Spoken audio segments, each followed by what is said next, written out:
Amerika arah kaki tangan bukan petugas utama tinggalkan 6 negara Arab.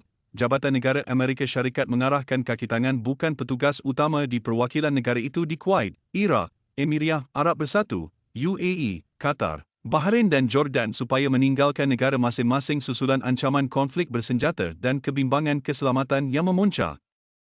Menurut laporan Anadolu Agence, jabatan itu turut menggesa rakyat Amerika Syarikat, Amerika, di negara terbabit supaya memantau media tempatan serta amaran rasmi perjalanan bagi mendapatkan maklumat terkini. Terdahulu, Kedutaan Amerika di Kuwait memaklumkan ia akan ditutup sehingga dimaklumkan kelak susulan ketegangan serantau berterusan.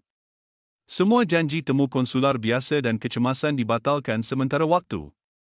Di Iraq, Kedutaan Amerika di Baghdad turut mengesahkan arahan pengunduran kaki tangan bukan petugas utama atas faktor keselamatan.